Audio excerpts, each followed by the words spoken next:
Good evening and welcome to the Bulletin at 9 with the Sentinel. I'm Oinita.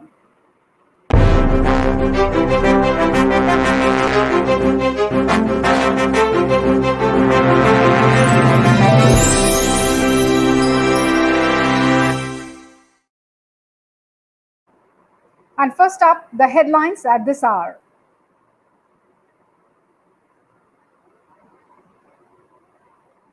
Now, Mizoram could be facing shortage of COVID care centers as COVID cases rise in the state.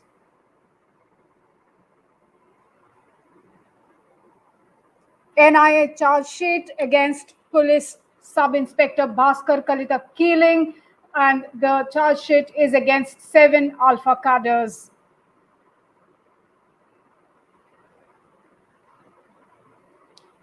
Supreme Court directs states to ensure availability of ambulances at reasonable rates.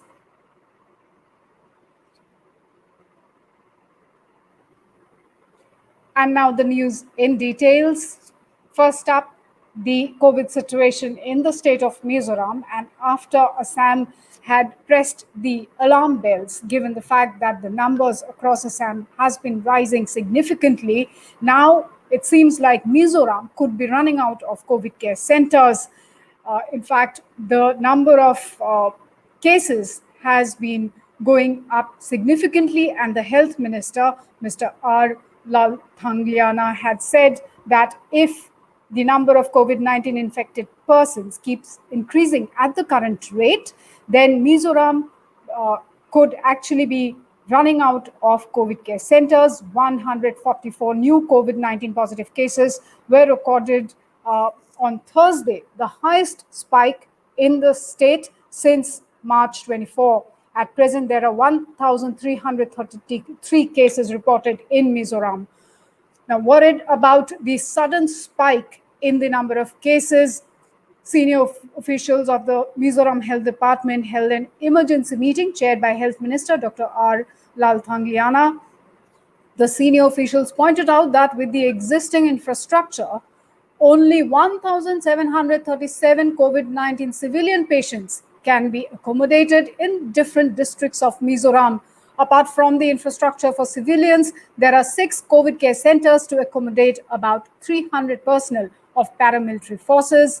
The officials expressed concern that if the number of COVID-19 positive cases continues to surge at a higher rate, patients may have to be shifted either to Assam, or the state health department might have to look at treating the patients at home. So absolutely critical situation for Mizoram too. Now, Assam Health Minister Himanta Biswa Sharma had already pressed the alarm bell, and he has said that in this month itself, Assam could see as many as 75,000 new COVID cases. Already, city hospitals, be it the government hospitals or the private hospitals, running out of beds as far as Guwahati is concerned. Now, Mizoram also increasingly headed towards a situation where the health infrastructure might not actually be able to support the rising number of cases. Now, moving on to some other news and news from the state of Assam. The National Investigation Agency, or NIA, has filed a charge sheet against 7 Alpha operatives in connection with the killing of Assam Police Sub-Inspector Bhaskar Kalita. Bhaskar Kalita, the officer in charge of Bordumsa Police Station, was killed on May 4th in 2018 during a gun battle with a group of Alpha independent cadres along the Assam-Arunachal border. The charge sheet has been filed against Bijit Gogoi, Kanto Bora, Santosh Gogoi, Dushinta Moran, Bubul Moran, Dipankar Bora, and Mamun Dihingya. Kalita had received specific inputs about the presence of a group of Alpha cadres in a house at Kujupathar village. A joint operation was launched by the police and paramilitary forces. During the process of cordoning off the premises, Alpha cadres hiding inside the house had opened indiscriminate fire at the raiding team, killing Bhaskar Kalita. Taking advantage of poor light conditions, the Alpha militants had managed to escape into the nearby jungle. This is how things had happened on that fateful night. in 2018, May 4th, and Sub-Inspector Kalita was killed. Now the NIA has filed a charge sheet against the 7 Alpha cadres. Staying on with news from Assam, the Assam government earlier in the day had decided, in fact, they had made the announcement to give up to 5,000 rupees for the cremation of each COVID-19 positive casualty if the relatives do not receive the body or they are not able to bear the expenses for the cremation. This step was taken particularly because the health department were receiving lot of issues there, and the deputy commissioners across the state were highlighting the fact and sharing with the state health department that many people were finding it difficult to perform the last rites of the COVID-19 patients. Now, cremation was becoming really difficult for the families and relatives of COVID-19 patients, and the deputy commissioners had informed the state health department, following which this particular step was taken. It has been taken now, and the decision has been announced that the state government will pay 5,000 rupees to the families or the next of kin of the COVID-19 positive casualties. The government also announced a new set of guidelines as part of Unlock 0.4. A person who travels outside Assam, like a person who travels from Assam and returns back to the state within 96 hours, he will not be put into 10-day quarantine. But of course, this is subject to certain conditions. That is the order that has been issued earlier today. Now, the person will have to undergo rapid antigen test on return. If the rapid antigen test result is positive, he will have to undergo home isolation and treatment in COVID care center or hospital as per the protocol. If rapid antigen test result is negative, then he has to give his sample for RT-PCR, and till the results come, he has to be in isolation till the RT-PCR result is announced. So also, in fact, this particular order that has been issued today surpasses all the earlier orders as far as quarantine conditions or guidelines are concerned for people arriving in Assam.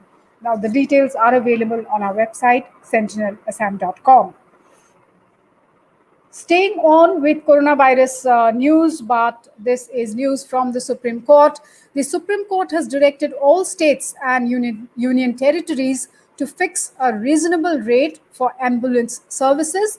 And the court has also directed all states and union territories to make available enough ambulances for COVID patients. The court was hearing a petition seeking appropriate order or directions to increase the number of ambulance services for COVID-19 patients.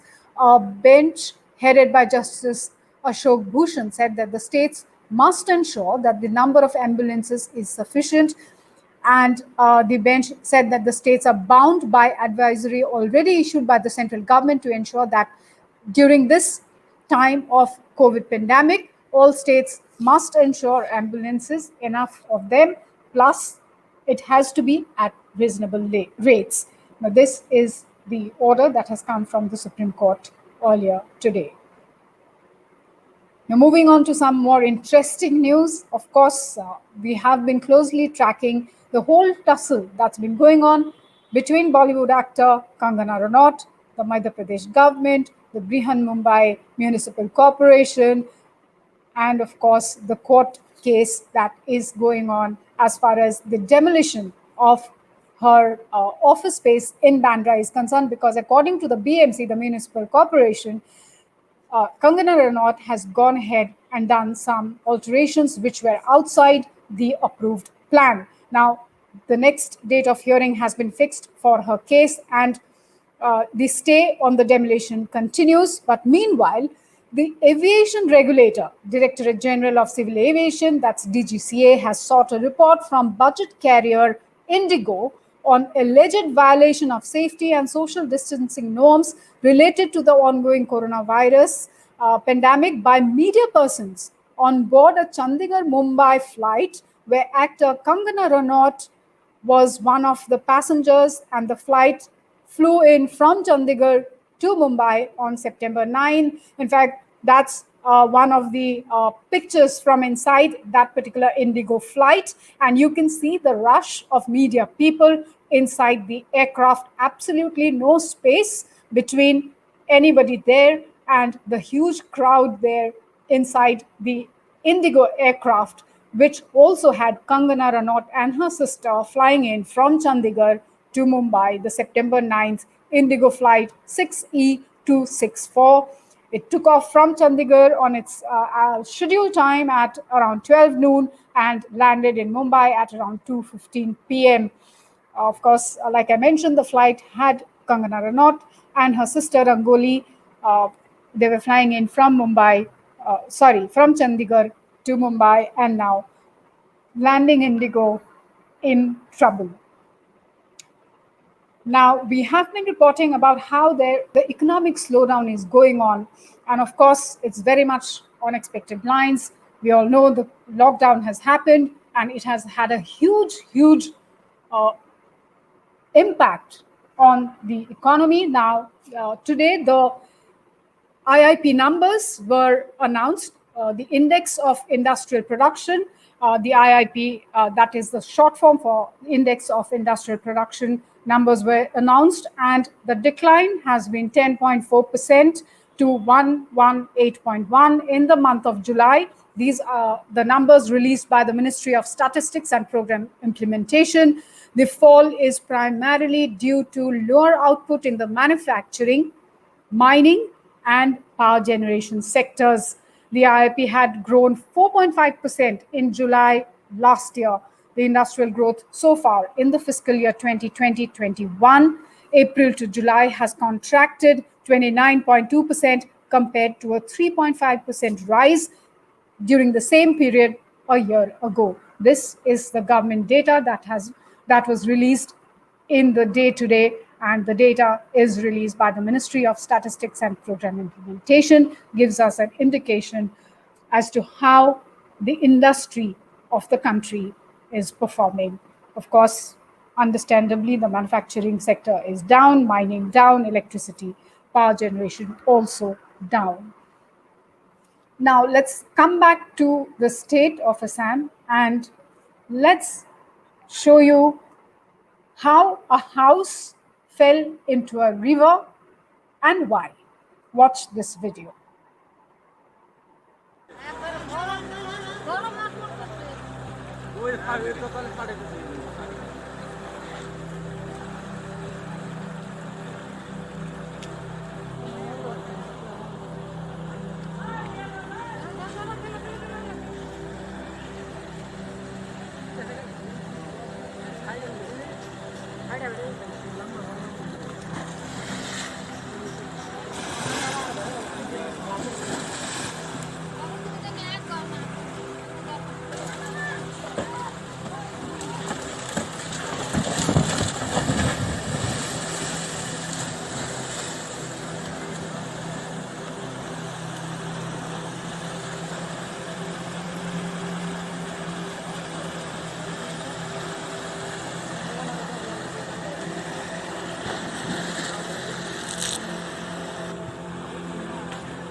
Well, that was somebody's house. You could see the look on the face of most of the villagers there. Absolutely hapless they looked.